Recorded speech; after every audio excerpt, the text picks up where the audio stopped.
saw you for the first time, my knees began to quiver, and I got a funny feeling in my kidneys and my liver, digestive system, baby. My hands, they started shaking, and my heart began to thumping. My breakfast left my body, but darling, tell me something. Why do you make me tongue-tied, whenever you are near me? A tight tongue, whenever you're in town. You make me feel a clown, girl. Yes, you make me tongue-tied. Lister, is that a cigarette you're smoking? It's gonna wrench my heart from its sockets to do so, Lister. But I've forgotten my notebook, so I can't.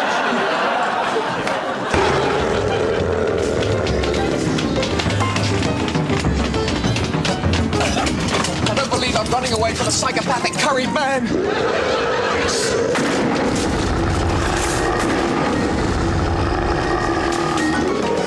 Go back to the minute. The DNA strip, I've got an idea.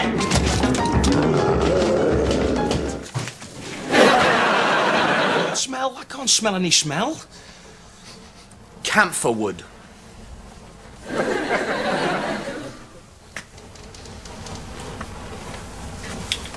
My H has just fallen off. Personally, I don't intend to spend my retirement years sitting in a high chair, pulling up an apricot dessert and...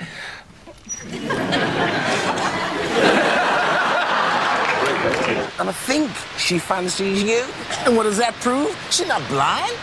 Hey, baby, I'm a little bitty. I'm a little bitty. I'm a little bitty. He's a little bitty. I'm a little bitty. Yes, you make me tongue-tied. Why can't I tell you clearly? Tight, tongue-tied. Whenever you're around.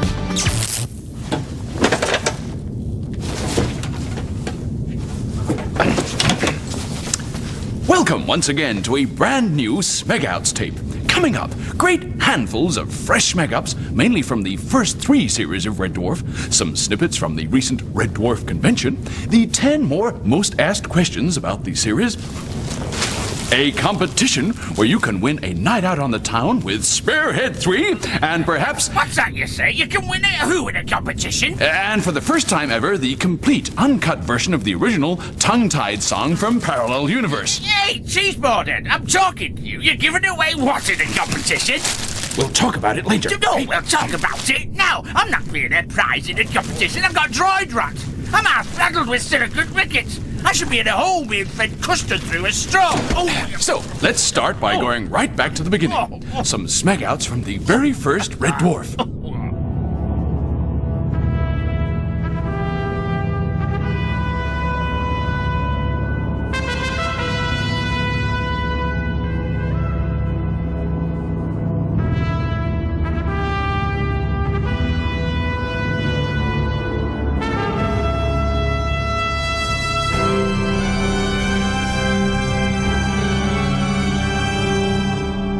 This is an SOS distress call from the mining ship Red Dwarf.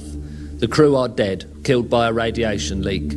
The only survivors were Dave Lister, who was in suspended animation during the disaster, and his pregnant cat, who was safely sealed in the hold. Revived 3 million years later, Lister's only companions are a life form... Oh.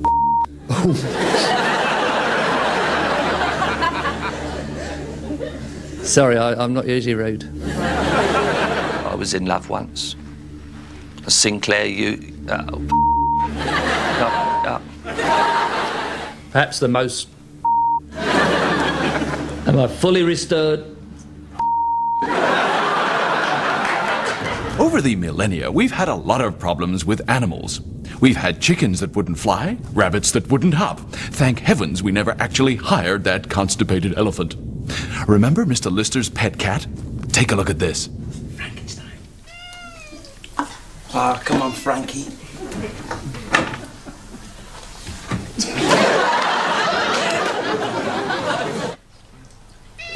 Oh, come on, Frankenstein.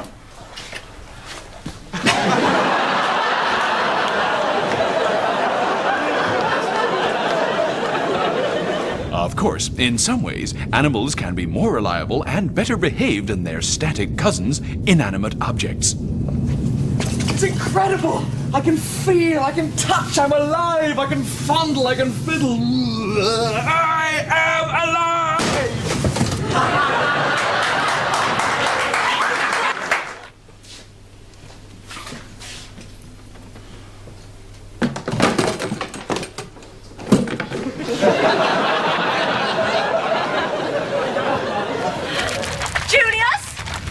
Julius, we're supposed to be having a good time! Sorry, my pregnancy fell out. What a total smeghead. You know who he married? Who? Me braces have just bust.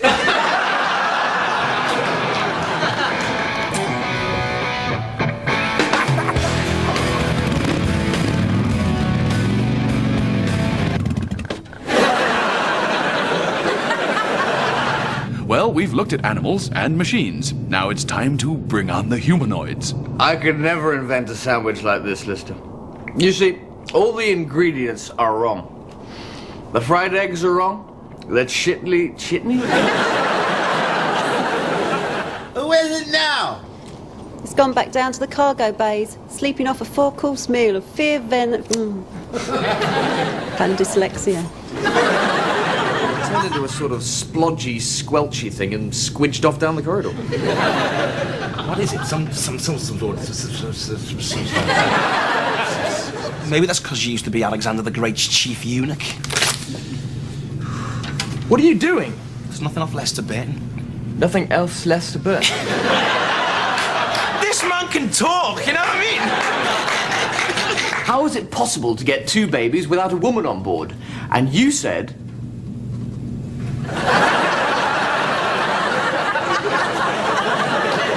Okay, let's meet the crew individually.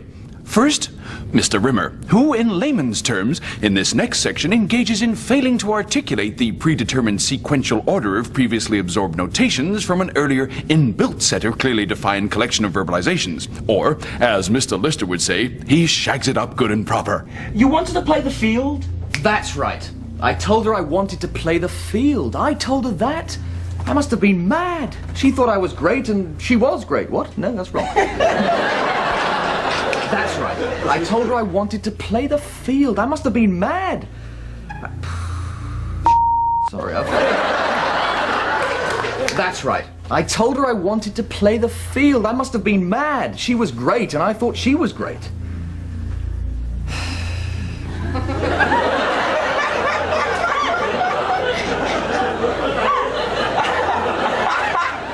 That's right. I told her I wanted to play the field. I told her that. I must have been mad. She thought I was great and... Oh, no, this is ridiculous. Next, we have the ship's original onboard computer, Holly. Another ship? Brilliant! So it's not aliens then? No, they're from Earth. Hope they got some spare odds and sods on board. We're a bit short on a few supplies. Like what?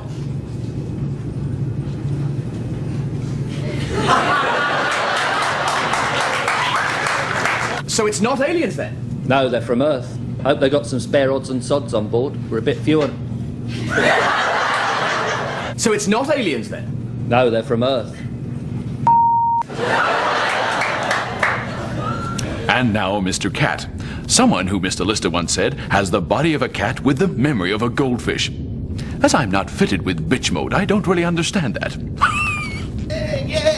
Yeah, I'm back, feeling... How am I looking? Ah, right.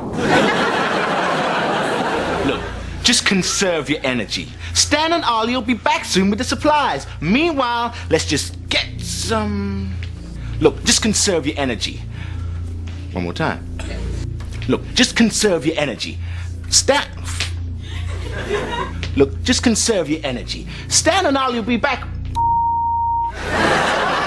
Look, just conserve your energy. Stan and Ollie will be back soon with the supplies. Meanwhile, let's just get some rest. Look, conserve your energy.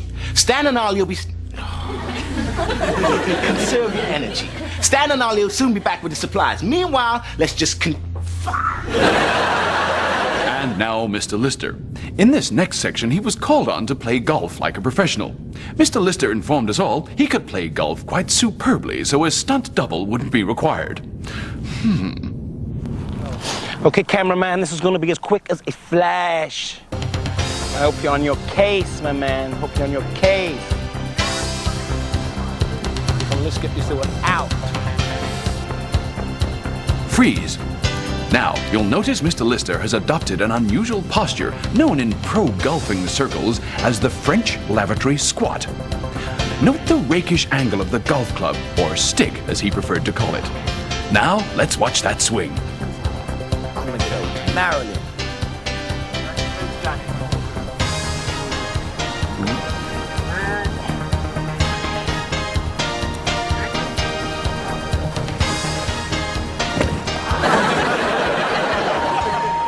Again.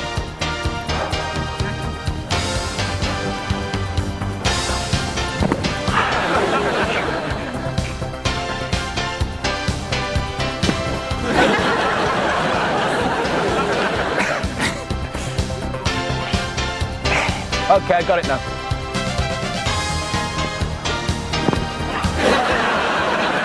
Quite extraordinary.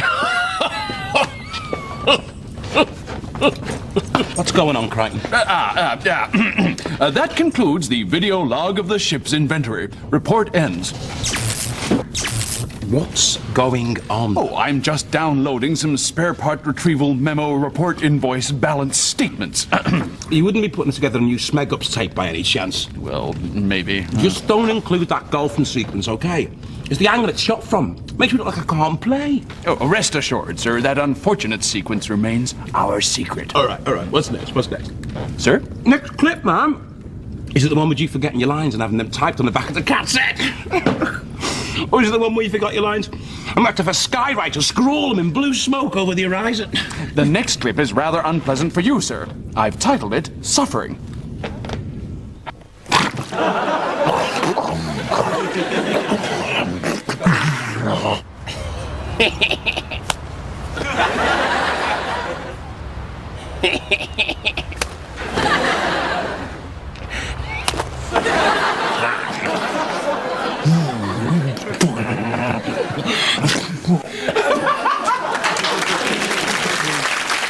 Three. Beat ya. Three. Beat ya.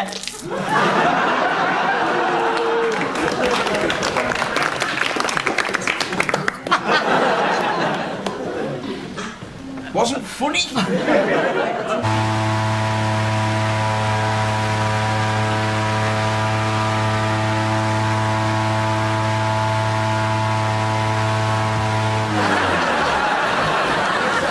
I think I'm on fire. I am. How did you do? How did you do, Lister? How did I do, Mr. Lister, sir?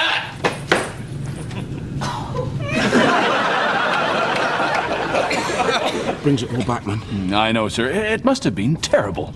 You have to suffer for your art, Crichton. And that's what we're making, mate. We're making art. Oh, excuse me. Sorry, man. Sorry. Bless you, sir. Anyway, this breakfast's really hot, mate. Gonna go and get a lager. Cool down my biryani. Thank you for sharing that moment with us, sir. Most welcome.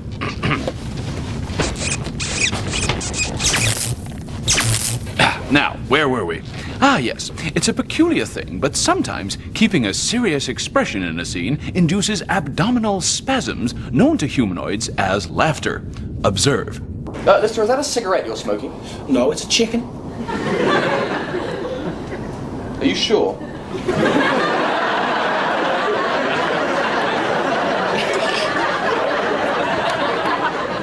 Is that all she says? Just that he passed away peacefully in his Jeep. Sleep.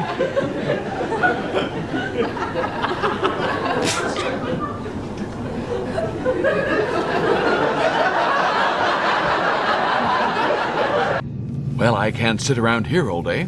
I've got to get the Smeg hammer out and loosen Mr. Lister's underwear. I'm sorry.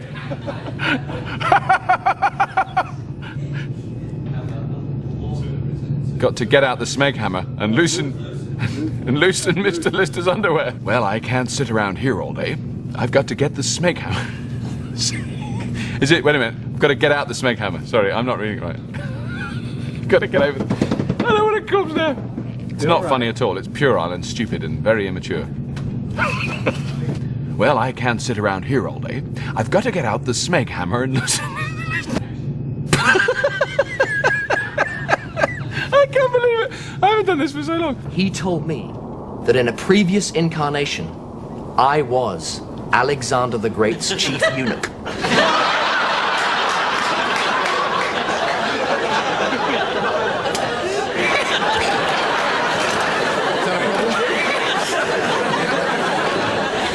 Some of you may remember in the last Smeg Ups tape, we ran a section where I answered the 10 most asked questions about Red Dwarf. Well, since then, thousands of you. Well, maybe not thousands, hundreds of you. All right, 4 of you have written in pleading with us, well, maybe not pleading, asking us matter-of-factly whether we are going to run another 10 most asked questions section. So, for those people, here are 10 more most asked questions about Red Dwarf. Here we go. Now, like last time, I have to stress I've had absolutely no time to prepare any smarty-pant replies. Okay. The 10th most asked question about Red Dwarf is, in future echoes, Holly tells Lister that he has had conversations with Rimmer totaling 14 million words. Seeing Lister had been on the ship for just 2 years, this would mean they would have to speak 13 words per minute for every single minute of every day and night. How is this possible? Let's start with an easier one, shall we? The 9th most asked question. In Thanks for the Memory, Lister is in the sleeping quarters, which, as everyone remembers, is level 348, and says to Rimmer that he went down to the hologram simulation suite, which, if you remember, is level 592. Surely Lister should have said, I went up to the hologram simulation suite. Well, obviously, the ship was flying upside down at the time. The 8th most asked question. In DNA, Crichton says Rimmer failed his astronavigation test 13 times, and yet in the 4th episode of Series 1, Waiting for God, Rimmer says he failed his engineering exam 11 times, and in Episode 2 of Series 1, Future Echoes, Rimmer said he failed his astronavigation exam 9 times. Why is this? Well, because he couldn't count, dummy. Why do you think he kept failing his exam? The 7th most asked question. In the episode Backwards, what did the nightclub owner really say? Let's take a look. Rimmer, we don't belong here. This place is crazy. Crazy? Death, disease, famine. There's none of that here. There's no crime. The first night we were here, a mugger jumped us and forced 50 pounds into my wallet at night point. Okay, but look at the flip side of the coin. It's not all good. Take someone like, say, St. Francis of Assisi. In this universe, he's the petty-minded little sage that goes around maiming small animals. Or Santa Claus. What a bastard. Well, he's just a big fat git who sneaks down chimneys and steals all the kids' favourite toys.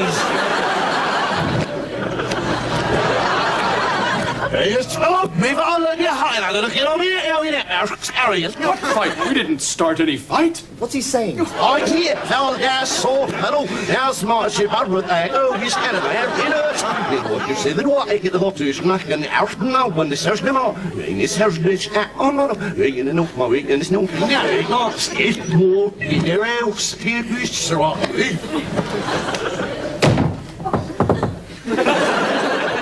Now, take a look at this. You are a stupid, square-headed, bald git, aren't you? I'm pointing at you, I'm pointing at you. But I'm not actually addressing you. I'm addressing the one prat in the country who's bothered to get hold of this recording, turn it round and actually work out the rubbish that I'm saying. What a poor, sad life he's got. Yes, he's not...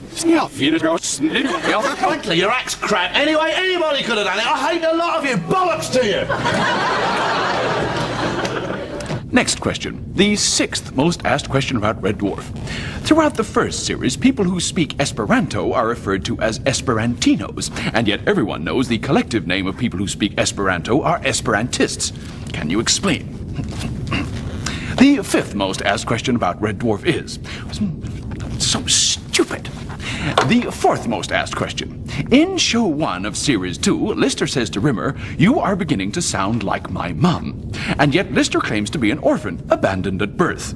Does this mean that Lister is accusing Rimmer of sounding like someone who abandons people at birth? And if so, what sort of sound does this kind of person make? Ever had a girlfriend? Mr. Dennis W. McGuigan? Ever kissed someone of the opposite sex? Something tells me you're spending too much time in your room.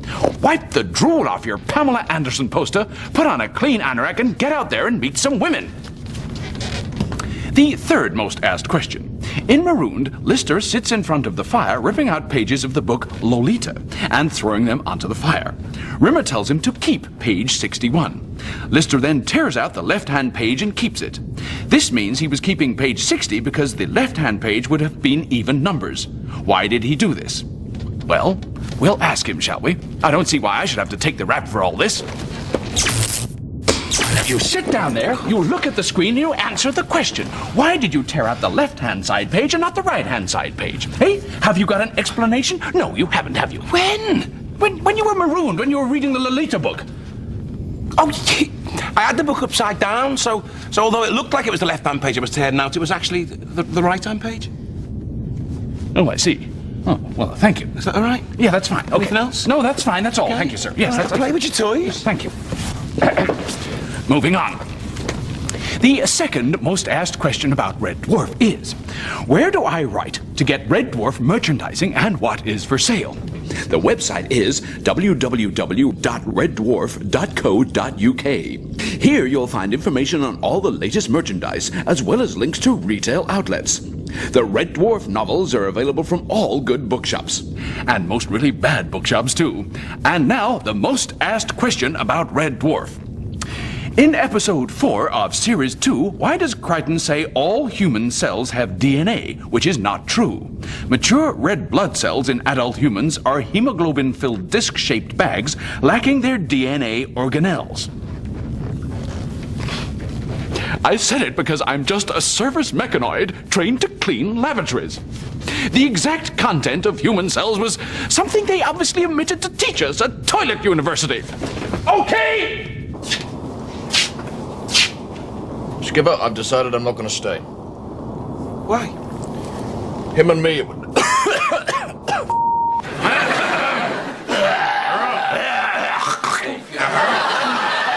Bit of robo-phlegm for you, ladies and gentlemen. Just need to override the chard relays. Just need to override the chard relays. But how'd you do that, Hol? Bypass the main circuit. That ring of switch is over there. Cue more fluffs. Go, Crichton. We found something, sir. Yeah? I think it's one of the crew. A hideously malformed, triple-headed skeleton with putrefied flesh hanging from it. It fell through Rimmer as we opened the lift door. Is he all right? I believe he's just discovered what shirt tails are for, sir. All right, Crichton, you'd have to sound the out of me reading it, sir. 0700 hours tomorrow morning, my automatic... Sorry. My automatic... I'm sorry. I mean, look at you, Lister. Where's your hole reinforcers? Where's your colouring pencils? Oh, We can't stay. Look, I'm 25 now. In 10 years' time, I'll be 15. I'll have to go through puberty again. Backwards. imagine that. Oh. What are you doing to me line, guy? Hungry for fame, hungry for fame.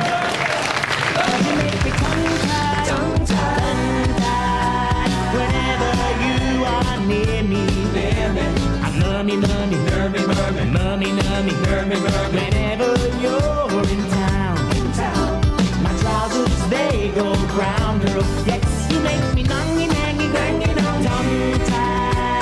Why can't I tell you clearly? Darby Durgle, tongue-tied. Whenever you're around. It's competition time. I will not be a prize. You shut up. You can't just give me away. I'm blood. I'm family. Shut up. I will not end up like a naughty bloody dog in the back shelf of someone's car. Have you got that, you great Jesse? You're going to be a prize, like it or lump it. Well! I believe in aliens, Lister. Oh, right, fine. Something sensible at last. Aliens, Lister, with technology so far in advance of our own we can't even begin to imagine. I mean, that's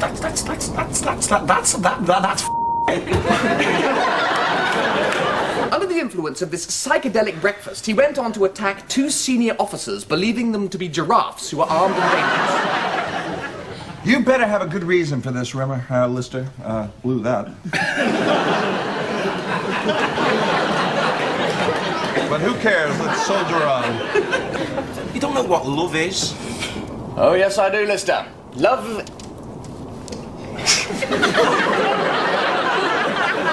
Machines do not have souls. Computers and calculators don't have an afterlife. You don't get like little hairdryers with little wings playing little harps on little clouds. Oh God, I f***ed it up! What are you on about?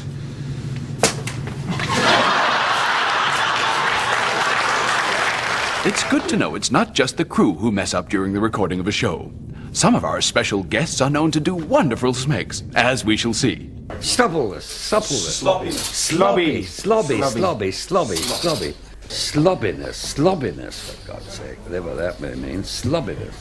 All these years I kept the faith.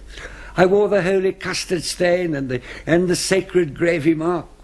I renounced coolness and chose the righteous path of stubbleless. And in the end,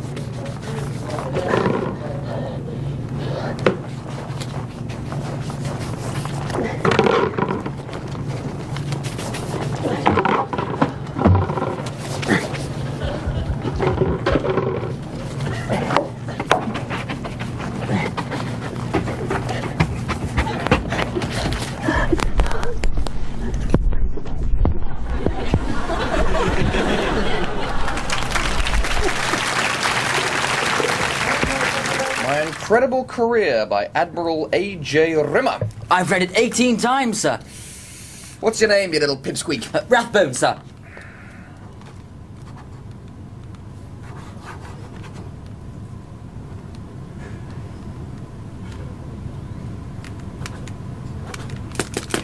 Admiral A.J. Rimmer.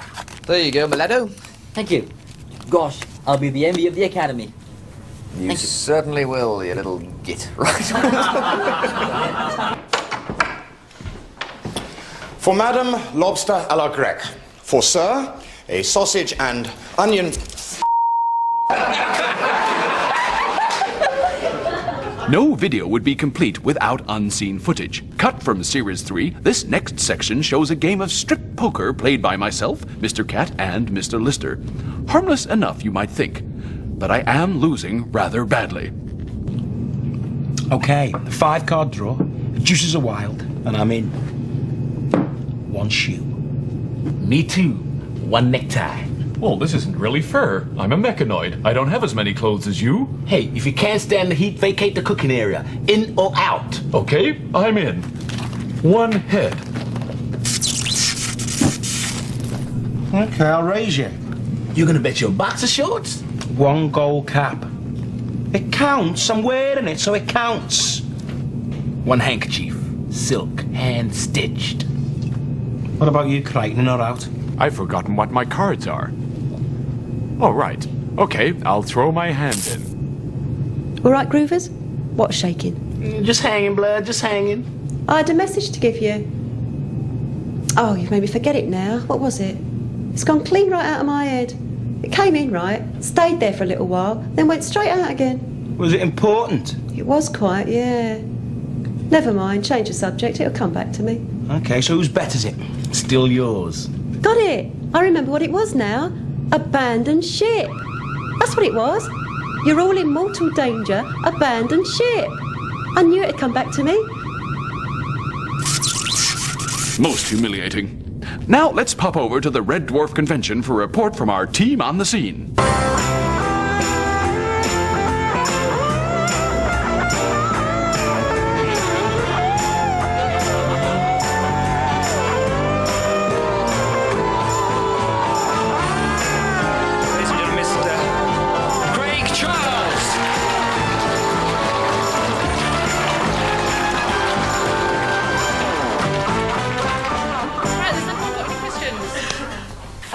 How annoying are those locks to wear? I kind of got quite used to them now. What are they made of? Hair. You want a poem? Oh, about You want a poem? Okay. I knew this kid at school by the name of George McGee. He was always passing wind and blaming it on me. He'd hit me in the classroom and he'd hit me in PE. He'd wait for me to get the ball when we were playing in the gym. Then he'd push me over or kick me in the shin. He was that sort of kid, the sort of kid who cheats at conkers. Wasn't totally his fault though, his family were bonkers. His dad did his homework once, made me a jealous sight. That is until he got his book back and found out it wasn't right. But he was that sort of kid. The sort of kid who washes hamsters in Vim. The doctors took him away and did some tests on him. I hadn't seen him from that to this until, despite my pleading, the little sneak on Tuesday week, he pulled me up for speeding.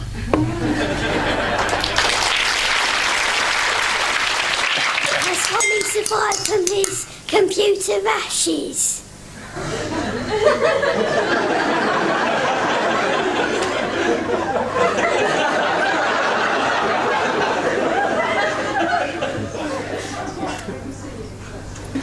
Oh, it's you, is it? Come down here, let me have a look at you. This was a bit of a smart-ass question, wasn't it, mister? What was that? Has Holly survived from his computer rashes? Has Holly survived Yes. his computer rashes? He's been putting ointment on it, I think. A kind of lanolin-based ointment that you rub in and it makes it all right. Where are you from? England. You're from England.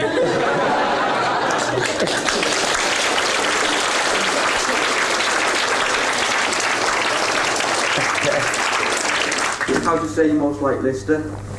How am I most like him? I think the characters are very much kind of caricatures of ourselves, really. You know, I mean, the sort of, you know, you take all the kind of weird little idiosyncrasies that everyone has, and you kind of make them bigger. You know, Robert is very like Crichton in lots of ways. Danny's definitely like the cat in a lot of ways. I mean, Danny's got more clothes than anyone I know. Danny John Jules could change his clothes every 4 seconds for a year and he still wouldn't run out of clothes. Did you enjoy doing tongue-tied with the Danny and the others? Oh no, it was a nightmare from start to finish. I'm not a synchronised dancer. I had a pair of white high-heel boots on. I looked like Diana Ross. Honestly, it was a nightmare getting there. I thought, I can't do this, I can't do this, I can't do this. And we had to go and sing backing vocals and all this kind of stuff. And Danny's got a brilliant voice, but he sings in a key that I'm not familiar with. Now, for the first time ever on this video, the complete Smeg Mix multimedia version of Tongue Tied.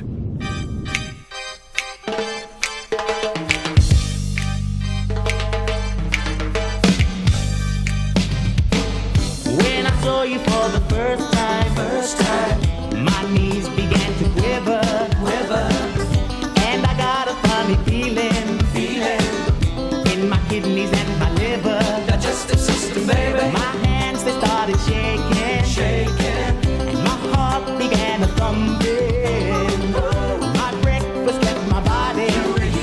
But darling, tell me something. How do you make me tongue-tied? Whenever you are near me. A tight tongue. Whenever you're in town. You make me feel a clown, girl. Yes, you make me tongue-tied. Why can't I tell you clearly? Tight, tongue-tied. Whenever you're around. I saw you cross the dance floor, dancing. I thought of birds and bees. System, baby. But when I tried to speak to you, talk, my tongue unraveled to my knees. I tried to say I love you, but it came out kind of wrong, girl. It sounded like noo-noo-bitty-doo. Tongue-tied. Money-long-girl. That's how you make me tongue-tied. Whenever you are near me. I'm nummy. Whenever you're in town. My trousers, they go brown, girl. Yes, you make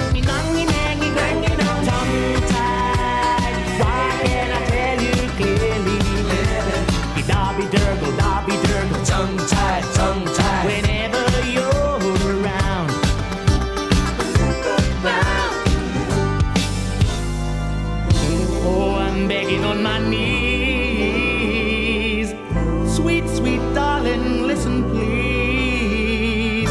Understand me when I say, Gadurble, diggle, doggle, niggle, foggle, nibble, nay. I'm trying to say I'm tongue-tied, tongue-tied, whenever you are near me. I'm mummy, mummy, mummy, mummy, mummy, mummy, mummy, mummy. Whenever you're in town, I feel so much I drown, girl. Yes, you make me nongy, nangy, nangy, nongy, nangy, nangy. Why can't I tell you clearly? Darby, durgle, darby, durgle, durgle, darby, durgle, darby. Whenever you're around, whenever you're around, girl.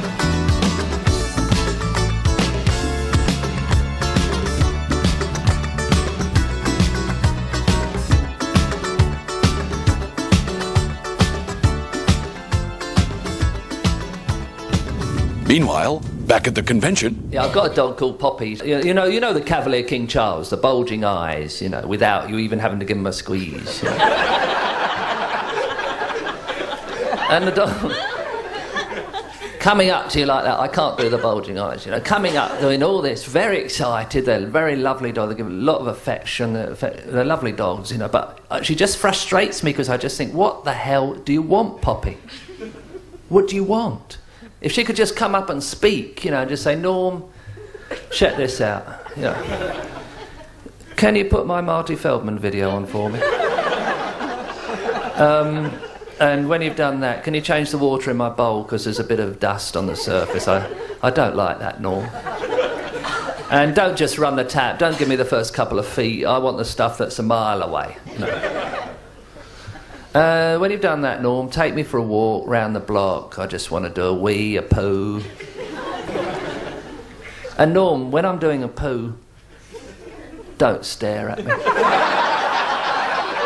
And also then she'll get back, and she'll invariably do that surfing across the carpet on her bottom with the front paws. I mean, I was around somebody's house whose dog did that once, and I thought, that is so funny, that dog is fun. Look at it, it's going along like his ears are going back, going quite fast, across the carpet, corner to corner, I thought, that is funny. And then I discovered what the hell the dog was doing. And it's wiping its bottom on your carpet, corner to corner for the longest wipe possible. I mean, isn't that disgusting? If a member of your family did that, I mean, you'd never speak to them again, would you? and now the most popular scene in Red Dwarf ever. We asked the fans which was their favourite scene, and the winner by over half the votes was this. Enjoying your meal, sir? It's delicious, Crichton. Dwarf Smeg and delicious. It's my own recipe, Shami kebab diablo. It's beautiful, man. It's like eating molten lava. I'm going for Peterson once, He was in sick bay for a week. What a week. Ouch.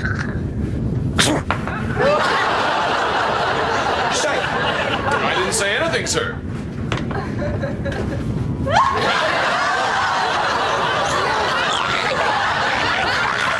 You seriously like them that much? He's trying to kill me. Oh, it's a good one, huh? It went under here, I can see it. You all right, sir? Smeg, it's gone. What? How could that be? Where could it go? We better get out of here, Crichton. Something very weird is going on. Something very, very... It's a little pain in the gut. What's wrong? Oh, the uniform's shrieking. My book's alive, man. I'm getting smaller. Oh, no. Help me, please. Please, I'm begging you.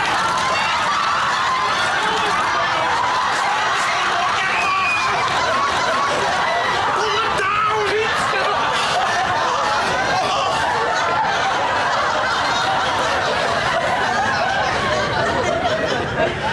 Well, I can't say I'm totally shocked.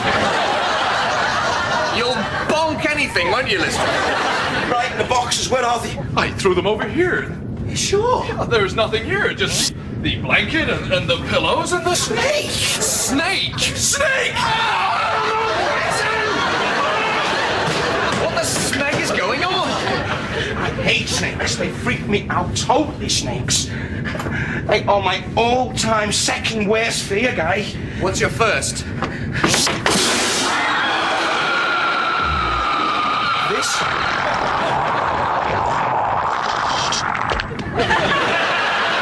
And this is how we achieved that amazing special effect. This?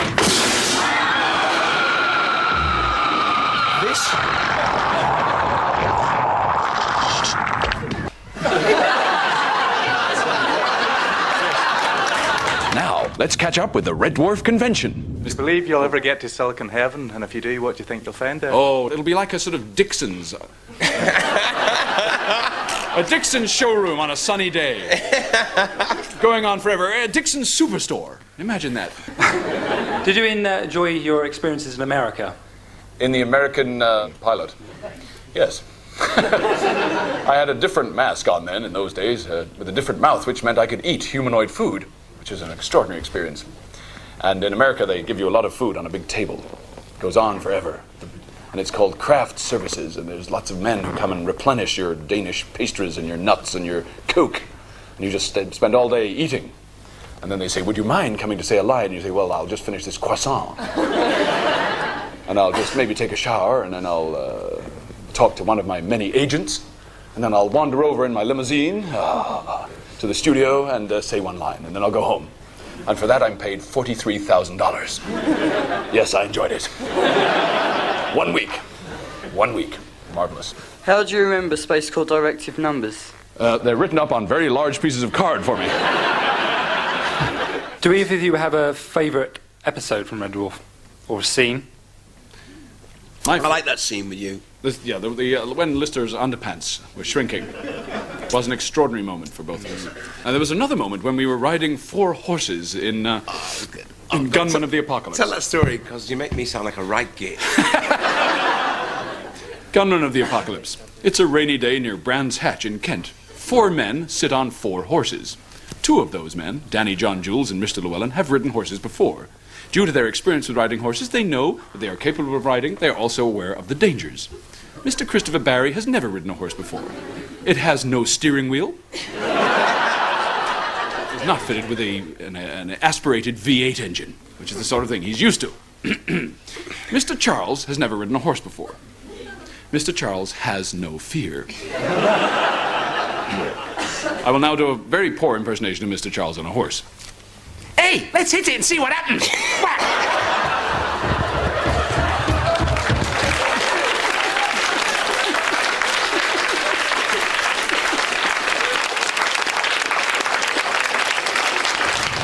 This next section is all about fluffs, not to be confused with other sections about fluffs. There is a subtle difference, being mainly that you've already seen the previous fluffs and you haven't seen these.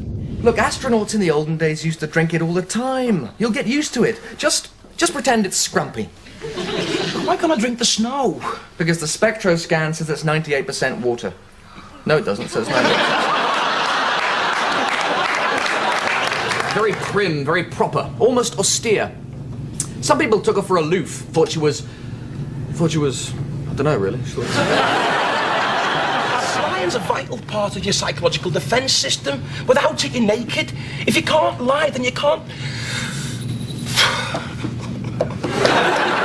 Look, I've been thinking. No, I haven't.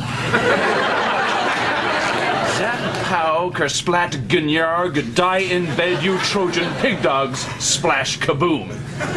Well, I see they remain absolutely.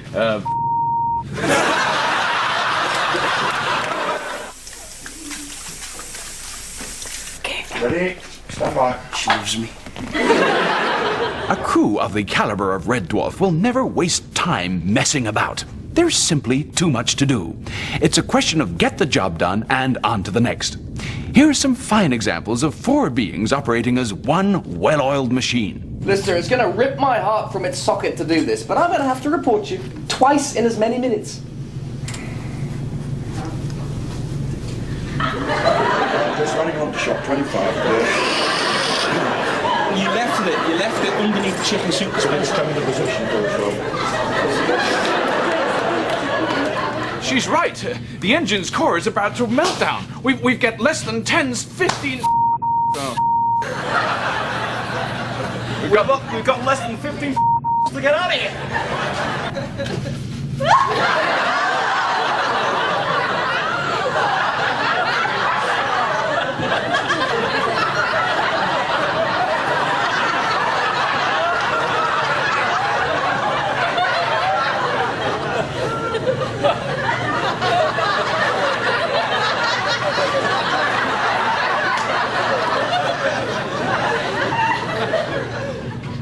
Great. So, yeah, no click back. And this is the time when we're really struggling between the two characters. Alright. Thank you.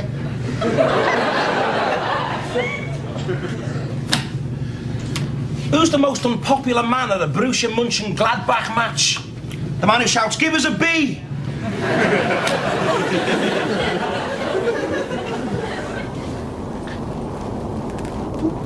What am I going to do? Don't look at us. I took him to court. Got paid maintenance until I reached employment.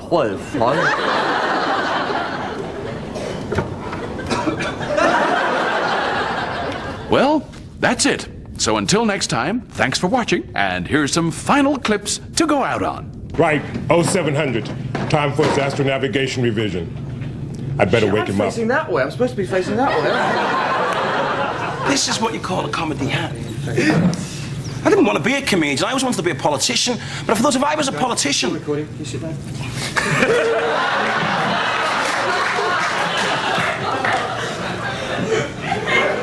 You are a total...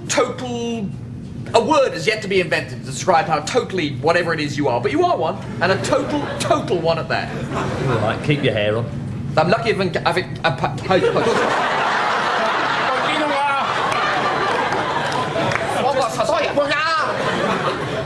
You're a bit of a slob, Lister, you know, but when it comes down to it, you keep your word. This time I'm gonna believe you. Let's go for another drink.